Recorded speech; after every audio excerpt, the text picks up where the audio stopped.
Welcome to another episode of Unscripted and Unchained RPG Review. I am DM Bloodworth, and as you can see by the graphics this evening, I'm going to be talking about Machinations of the Space Princess by James Grimm Desborough, and the artwork is by Satine Phoenix. So I picked up this RPG about 2 weeks ago. Picked it up in the soft cover. You can get this on, I picked it up on Amazon, but you can also get it through Drive-Through RPG, as well as from Postmortem Studios. I think it's postmortem.com. So you can also pick it up from there. So what I'm going to do is I'm just going to jump right into the book and skim right through it along with you. So here's the book. It's it's almost 200 pages long. I believe like 198. It begins with the OGL. And when I first jumped into this, I mean, obviously, here's the cover art by Satine Phoenix, and I'm looking at it and I'm saying, I can definitely, see the level of the artwork here, and really, even if I didn't know the author of it, it would still catch my eye.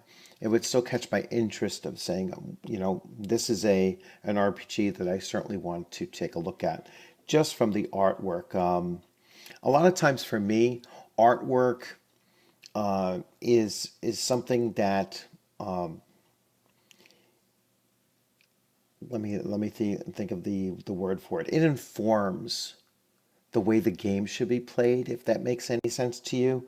At least in my mind, it when I see something like this, it kind of gives me a sense or feel of what playing the game should feel like. And so when I first got the book, I immediately wanted to take a look at the art, and I'll jump to one of the first larger pieces of artwork. And so here you can see this is an insectoid, obviously, as a species. So it's a playable species that you have here. And the thing that surprised me about this artwork is because I was expecting it to be good, I wasn't expecting it to be, a very fine line, either penciling and inking, and a very subtle presentation. I was just expecting something much bolder, but the quality is still incredible. I mean, I really like the art style of the characters that Satine Phoenix has drawn here, and even the borders and such is just pretty interesting. You can see here's an action shot here. And like I said, it's a very subdued, fine line drawings, but still a lot of detail in it, and just very interesting art style. I really enjoy it. So, getting back to the gameplay. So, it is an OSR game, which means that it's an old school Renaissance or old school revival, which means it has its roots in old Dungeons and Dragons.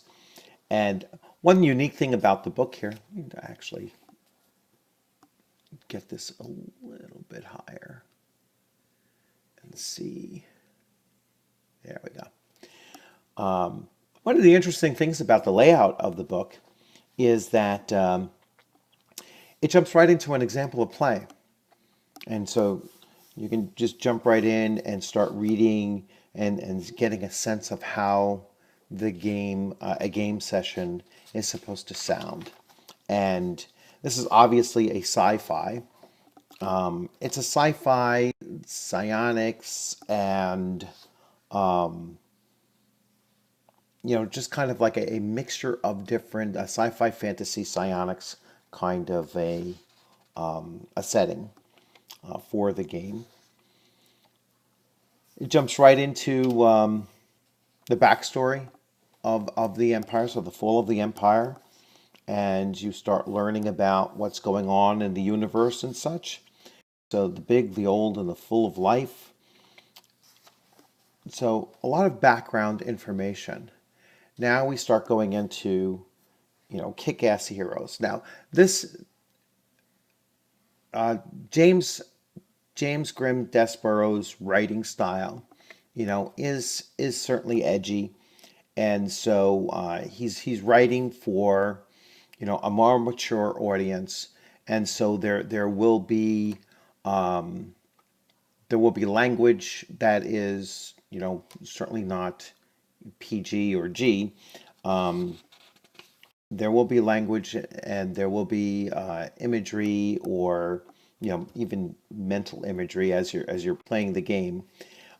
So there will be content in this game that is not for very young children, but and by that I mean you know probably 13 or below. Even though our modern day norms of what kids can see or have seen is it's much different than when I was growing up, but still, so it is edgier than many other RPGs out there. So he goes right into the birth of a hero. It goes into the ability scores, racial traits, and there are different modes for your ability scores and rolling for ability scores. So you have the pussy mode, which is rolling 4d6 and dropping the lowest, add together the rest. Do this 7 times and then assign the scores to the abilities you want to you was. And then really the normal mode would be to roll 3d6 and add them together and then do this 7 times and then assign the scores to the abilities that you want. So that's a little bit more of the most common way. Hardcore, which is really the old school way, is to roll 3d6 and then assign them in the order that you rolled them. The ability scores, obviously the lower scores have minuses attached to them, and the higher the score, the more positives that you get, for your ability score bonuses. The average here is, you gain the pluses and minuses a little bit earlier on than in most other RPGs that I've seen. So normally a 12 is still considered an average ability score. Generally would not give a +1, as well as a 9 would normally not give a -1. So there's a little bit more range in the pluses and minuses that you'd typically see. So an example. So there's loads of examples thrown throughout the booklet, which I think is really, really helpful. And you can see here this character has a charisma of 13, which is a +1, a comeliness of 5, which is a -3, a constitution of 8, which is a -1, a dexterity of a 10, an intelligence of an 8, a strength of an 8, and a wisdom of a 7. All right, this was rolled in hardcore rules, and for many, many of us, when we look at this kind of thing, a structure, we look at this character, we're gonna probably think in our minds that this is a broken character. Like how, this character is not a very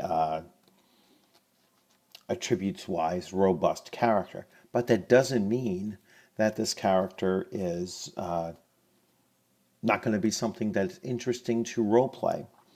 And that's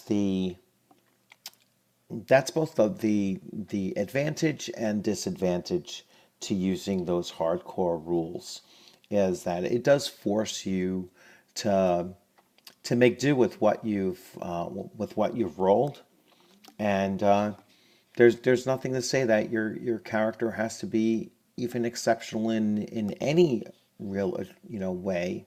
Although this certainly would be a difficult character to play mechanically speaking. So charisma, comeliness, constitution, dexterity, intelligence, and strength. So you basically have your 6 attributes, which qualifies it as an old school, and wisdom, which qualifies it as an old school or OSR game. You have racial traits, and you have a number of races in the game. So from humans to and then these are racial traits and species and such. So we'll move through. Cyborgs are exotics. Criminal is a cultural trait. So you can see here as we quickly flip through. Humanoid is a species. A majority of successful species in the galaxy are humanoids, and thanks to science and suspicious similarities in genetics, many of these species can interbreed. Humanoid species benefit from being adaptable and gregarious. Adaptable +1 skill point that can be spent anywhere that you wish. A hunter is a cultural trait, and so on. So we, flipping through, and you can see that there are many, many pages of different species and different traits. Robotic is a species. Rodentine is a species, and such. So there's quite a bit of selection within those different categories of quote unquote race. Classes. So classes, there are experts, and it goes through, and it just shows an escalation of hit points, and you're adding a d6 all along the way, and then after level 10, you start just going to a +2.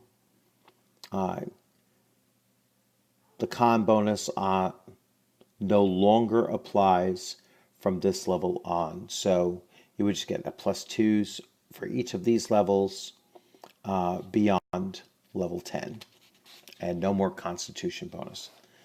You have a killer, a scion, and it goes through, it spends quite a lot of time on scions here.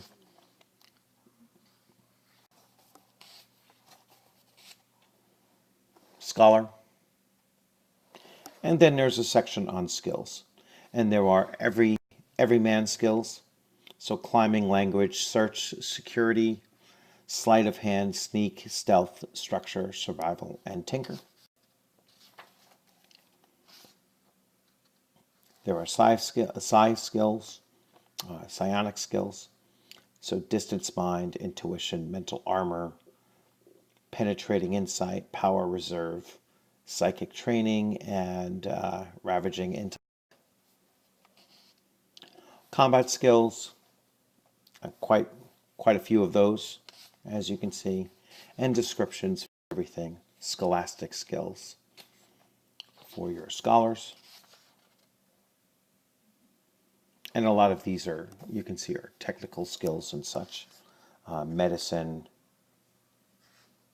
repurposing, supercharging. Then there are general skills: drive, first aid, lore, lover, make, which is scientific, perform, which is specific. Sorry. Excuse me. Piloting starships,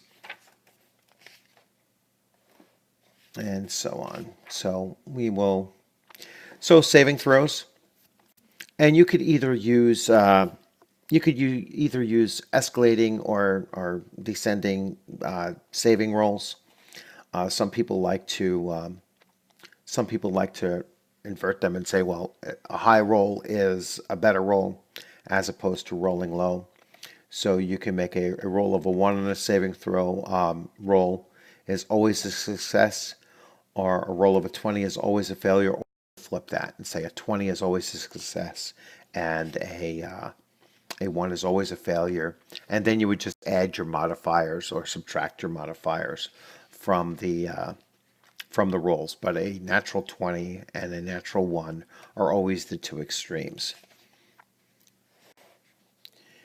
So saving throws, you have charm, looks, toughness, reflexes, logic, power, will, sub-statistics of hit points. So we're over here now.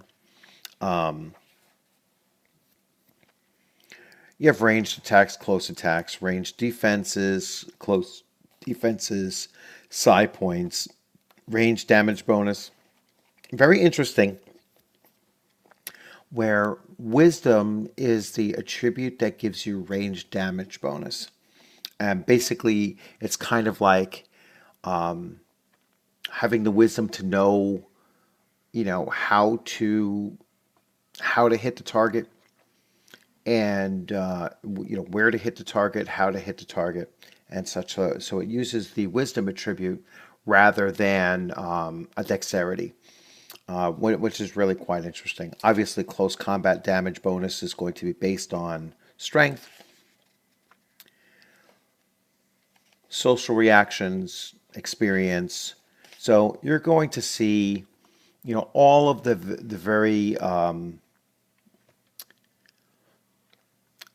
very familiar game mechanics that you see in old school games. Whole section on gear, weapons. There's different damage types: cold, energy, heat, impact, penetrating, slashing, volt, multiple damage. Some weapons may do multiple damage types. Either use both if they do damage separately, or the most effective one of the two if it only does damage as a single hit.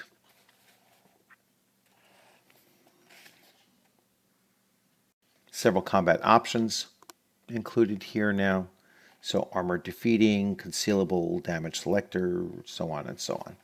So you can see there's a lot of detail in this game. So a section on ships, and so you have a system here of just basic ships statistics, how to use ships, ship customization. So this being a science fiction RPG, having ships play a major role, or vehicles play a major role in the character's ability to navigate throughout the various worlds and such is an important aspect of the game. So technology is going to play a big role, and the ships being the main piece of technology that the characters will have access to. Section on retainers, other gear. There's housing, transportation, food, and drink. Cybernetics and enhancements.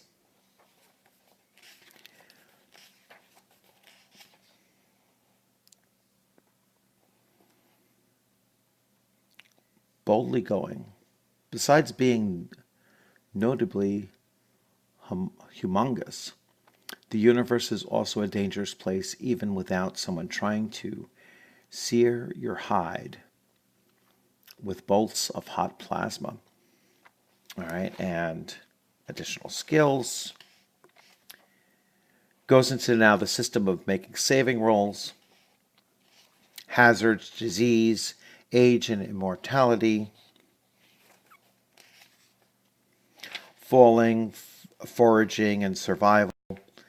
heat and cold, poison, radiation, starvation and thirst, over here, exposure to the vacuum of space, climbing, swimming, movement, and so on. Attacks. Let me go to... So damage and special cases of inflicting more damage. So that's important. Morale. Special combat actions. This is a fully detailed RPG. And rockets red glare, so it goes into spaceship combat.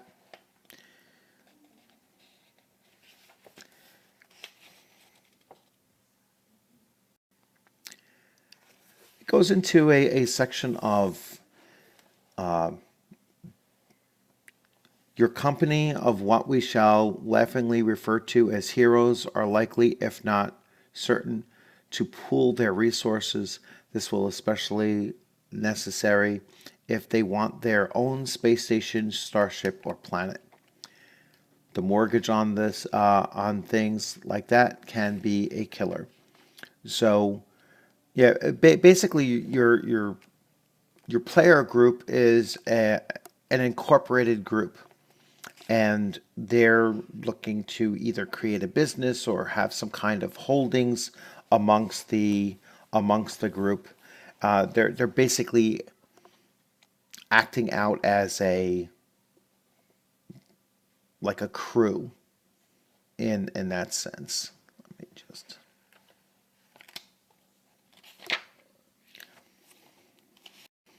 Section on psionics. Now, I have not dug through everything in the book. I've just gone through like several glances through it and just picked up on certain things here and there that I wanted to talk about during this video. How to be a badass player. So now it gets into, as you start getting around, the last 70 or so pages, it starts getting into more hints and tips on how to play this particular game as a player. And then later on, it goes into how to play this as a game master. And in the game master sections, you have just little pointers on fairness, giving everybody a chance to be in the spotlight, listening to your players, don't be a dick, keep yourself happy. Sexy, sleazy swords and sci-fi. So he goes into, James goes into his description of the game and kind of the universe that he's trying to create here. And that goes back to that edginess that I was talking about.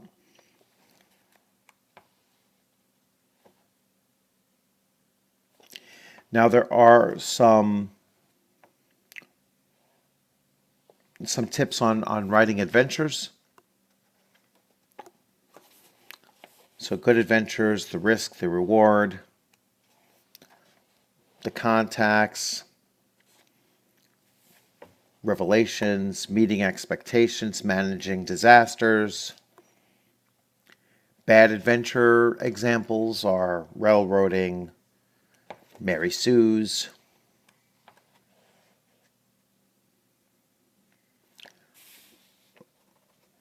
Now here goes some tips as far as making traps,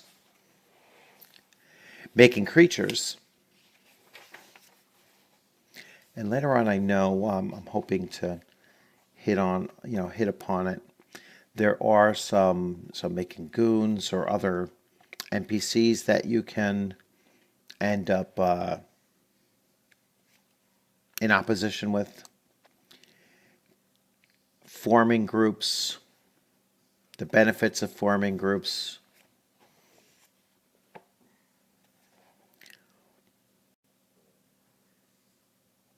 Section on where to play, that's kind of interesting. I didn't see that during the other two flip-throughs that I've actually gone through. A trillion worlds. So he does give you some some charts that you can roll on, or tables, I should say, tables you can roll on in order to start generating some of these a trillion different worlds. So you can create different planets, creating worlds on those planets, planet creation tables and stars. You can roll to see what kind of planet it is, whether it's a water world, an island world, a tropical world, the government type that you'll find on that, on that particular world.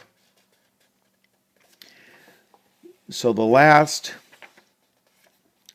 section of the book, or close to the last section of the book, about 20 pages of various tables that you can roll on in order to create randomized adventures and planets and such. There's a sample adventure, The Siege of the Proxima Bar.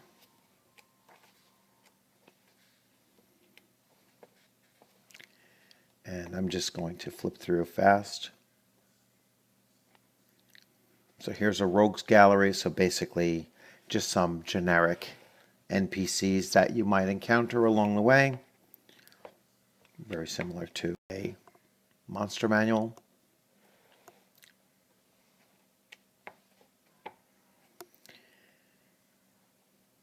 And then the afterwards.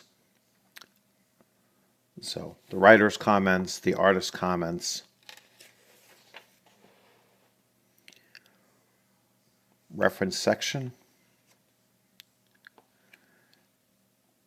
Really just jam-packed with so much information in in this book.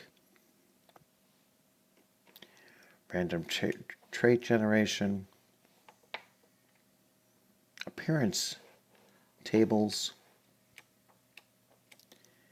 and we're going to, let's just see how we finish up, and a character sheet, blank character sheet, where you can add your notes and print it out. That's the one big advantage to a PDF, but I'm sure that you can also look online someplace and come across a PDF, free printable character sheet as well, or you can create them yourself.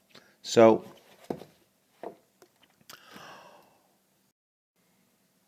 once again, I mean, I've been looking for a while. Let me switch views. I'm sorry. Let's see. So I've been looking around for a sci-fi based RPG to jump into.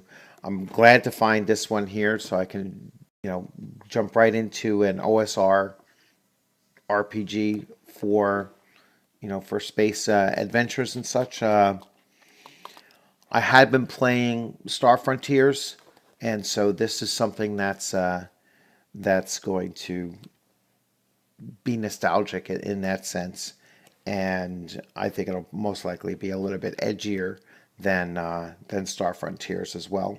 So once again, thanks for joining. I hope you enjoyed the video. If you liked it, please consider giving it a thumbs up. If you haven't subscribed, please consider subscribing. And if you want to take a look at this for yourself, once again, you can pick it up on Drive-Thru RPG.